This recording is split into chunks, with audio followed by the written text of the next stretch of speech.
Right now, the Denver Broncos are going on an unprecedented run.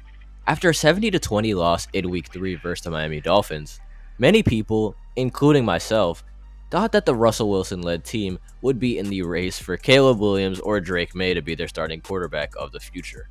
But since their 1-5 start to this season, the Broncos have never looked back, as over the last 5 weeks, the Broncos have been one of the best teams in the NFL, winning their last 5 games, putting them at 6-5, now with a real chance to make the playoffs in the AFC.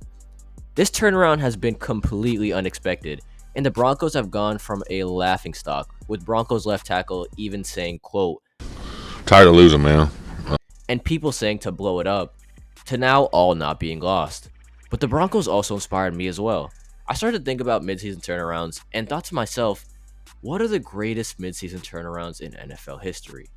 And that's what this video is about today. But before we get into the video, if you want more NFL content like this on a weekly basis, make sure to leave a like, comment, and subscribe to the channel with noties on so you never miss a video. And with all that out the way, let's get right on into the video.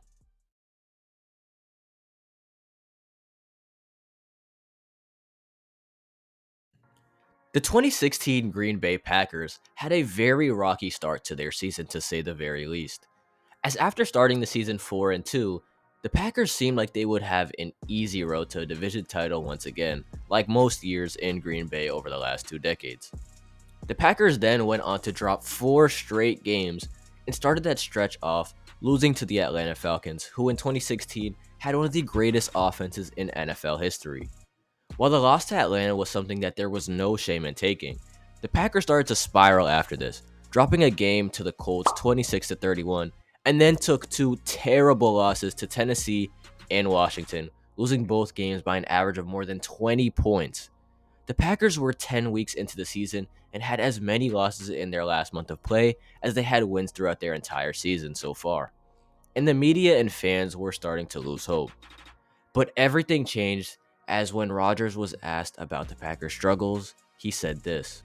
I feel like we can run the table. I really do. I think the offense is starting to click a little bit more. We just got to put together a game where we're consistent from the first snap to the last. Like it just takes one. We get one under our belts, things might start rolling for us, and we can run the table. When Rodgers said that it just takes one, the Packers took that to heart and started playing at a completely different level. The Packers finished off the season winning 6 in a row, and Rodgers and Jordy Nelson both led the NFL in touchdowns for their respective roles. Rodgers threw for 40 passing touchdowns, and Jordy Nelson caught 14 on the year. The Packers ended up making it to the NFC Championship game in 2016 after a clutch drive that included a 36-yard dime to Jared Cook on 3rd and 20 to set up Mason Crosby with a 51-yarder, which he drilled. But the Packers' incredible run ended in Atlanta, as the NFC South champions demolished the Packers in a game that was never really all too close, as the Packers' defense could not get off the field, and their offense was down big by the time that they started to get going. But the run-the-table 2016 Packers had a legendary run and turned a hopeless season into one where they had a deep playoff run. But the team I'm going to be talking about next was, in my opinion, even more doomed from the beginning. Started off terrible and arguably was just as close or even closer to winning it all. That team is the 2015 Kansas City Chiefs. These Chiefs got off to an abysmal start, as after winning their Week 1 game versus the Houston Texans, the Chiefs lost 5 straight games to put them at 1-5 and on track for the top pick in the draft realistically at that point. And to make things even worse, their star running back and perennial 1,000-yard rusher, Jamal Charles, had a season-ending and career-derailing injury in Week 5, which seemed to put the nail in the coffin for the Chiefs and their 2015 NFL season. But what would be the exact opposite would happen next, as the Chiefs would go on an all-time run, winning 10 straight games to close out the 2015 NFL season. The Chiefs scored 278 points over the last 10 weeks and were winning games by huge margins, as well as having the 3rd best scoring defense in the entire NFL, only allowing 17.9 points per game. This continued into the playoffs when the Chiefs beat the Brian Hoyer-led Houston Texans by 30 points and held them scoreless, winning the game with a final score of 30-0. Kansas City's win streak would come to an end in New England in a heartbreaking loss, as after being down for 2 scores for most of the game, the Chiefs got the game to a point where they were only down 20-27 with a few timeouts remaining. But on 2nd and 12, Brady had a pass tipped that ricocheted into the hands of Julian Edelman for a first down that essentially ended the game.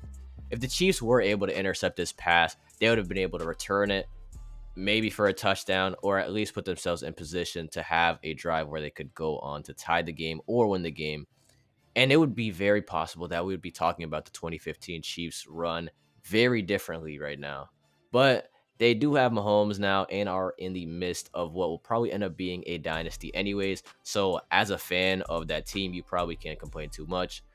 Nonetheless, there is nothing you can take away from this team, as they started off in the gutter, made it out the trenches, and had a great run still, but just could not get it done. But this last team I am going to discuss actually was able to get it done, and possibly had the greatest midseason turnaround in NFL history. The 2001 New England Patriots were a team that changed the course of NFL history for so many different reasons. But many people do not remember how Belichick and Brady started their all-time great run.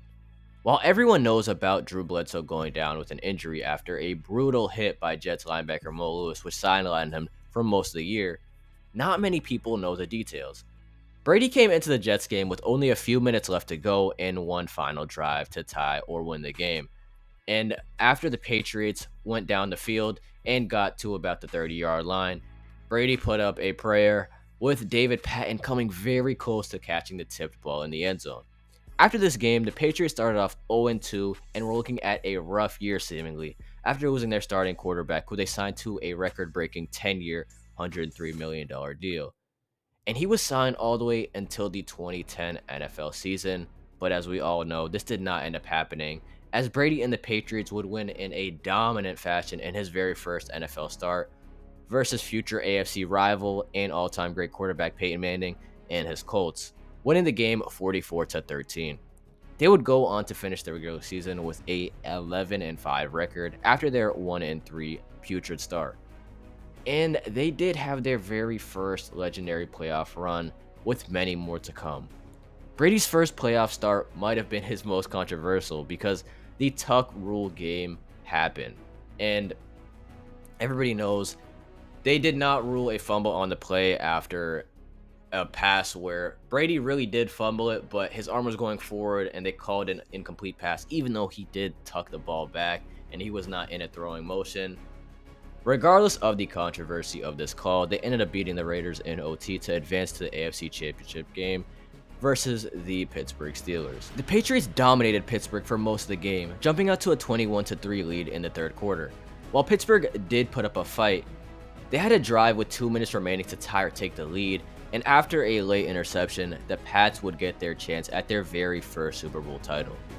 On February 3rd, 2002, the greatest dynasty in NFL history began, as the New England Patriots would win their first championship versus the St. Louis Rams with a signature game-winning drive from a young Tom Brady. After Brady had this remarkable savage season and winning the Super Bowl, the Pats decided to move forward with him and never looked back.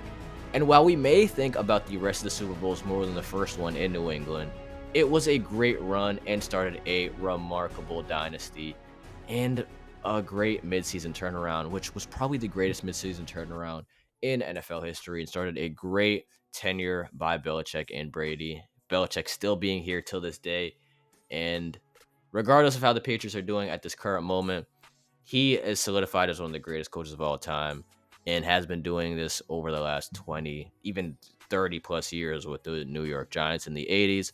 But that's all I have for this one. If you enjoyed this video, leave a like, comment, and subscribe.